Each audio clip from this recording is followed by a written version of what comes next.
जय जगन्नाथ सांग माने नमस्कार। मु सुचित्रा आपण माननकु स्वागत करूछि मोर आजिर आउ एक नुवा वीडियो को स्किप न करी शेष पर्यंत देखिबे। भल लागिले सांग माननकु शेयर कर देबे, लाइक ते कर देबे, निजर मूल्यवान मतामत कमेंट बॉक्स रे जणाई देबे। 22 पाहाच 22 पाहाच बा कालिया को देखिबा पई मनरे जेतिके उत्कंठा थाए जगा दर्शन सारी फेरिबा परे मध्य 22 पाहाचरे गड़िबा आम ओडियांकर गोटे अभ्यास। जगार गोटे झलक पाई 22 पाहाचरे टिके गड़ी गले लागे जगा सबु ठीक कर दबो। अनुभव हुए सते जेमती जीवनर सबु पाप धोई होई गला, शरीररु समस्त रोग दूर होई गला। छुआटिए चालू नथिले किंबा देह सुस्थ नथिले 22 पाहाचरे गड़ाई देई पाहाचर धूली आनी छुआर देहरे मुंडरे मारी दियंती बापा माँ। हेले श्रीमंदिर सह 22 पाहाचर कोन रहिछि सामंजस्य? 23 नुहे कि 21 नुहे, 22 पाहाच ही काहेकि निर्माण होला? छुआंकु काहेकि 22 पाहाचरे गड़ाई दियंती? एहा पछरे कोन रहिछि रहस्य? आसंतु जानिबा। कुहा जाए गंगवंशर राजा भानुदेवंक समयरु 22 पाहाचर निर्माण होइछि। लोक कथारु जना जाए जे भानुदेवंकर संतान किछि नथिले। पुत्र संतान लाभ पई से महाप्रभु श्री जगन्नाथଙ୍କ निकटरे प्रार्थना कले।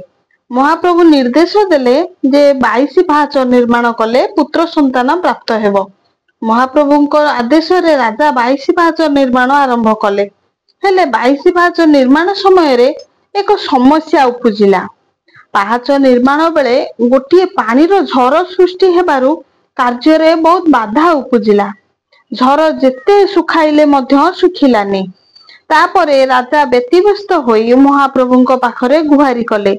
महाप्रभु स्वप्नादेश देले जे समुद्ररु भासी आसुथिबा जेउ पदार्थ पाइबो ताकू आनी 22 पाहाचरे लगाइले झरटी बंद होई जिवो। राजा सकाळु सकाळु जाई देखिले समुद्र रे एक माकड़ा पत्थर भासुछि।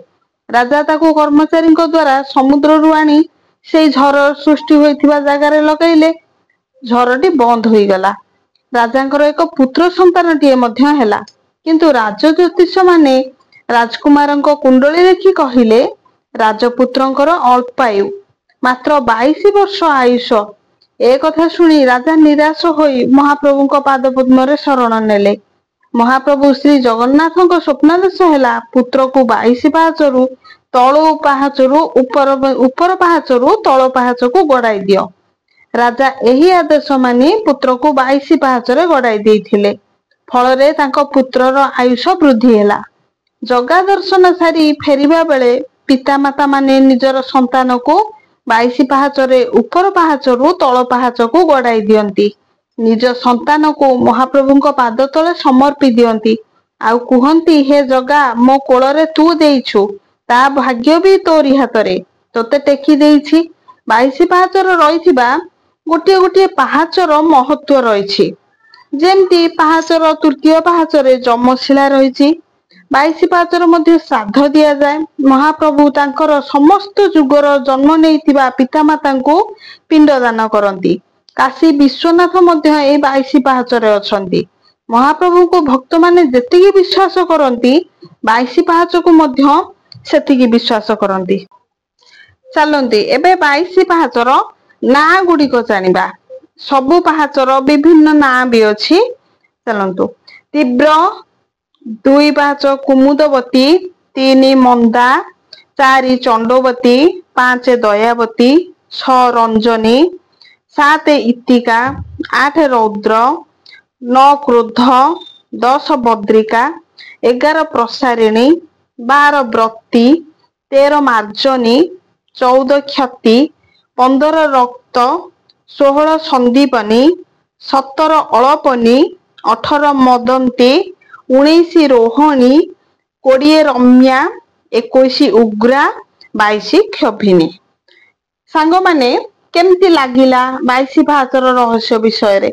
एई भिडियोटी को आशा करछि आपण मानको निश्चित भल लागिथिबो। भल लागिथिले छोट लाइक टे कर देबे, वीडियो को शेयर कर देबे। मो चैनल रे नुआ थिले सब्सक्राइब करबा को भूलिबेनी। बेल आइकन को प्रेस कर देबे एमती नुआ नुआ वीडियो रो नोटिफिकेशन आपण मन पाखु चली जिवो कमेंट रे निजरो मतामत देबे रहुची पुणी देखा हबो आउ एक नुआ वीडियो रे नमस्कार जय जगन्नाथ।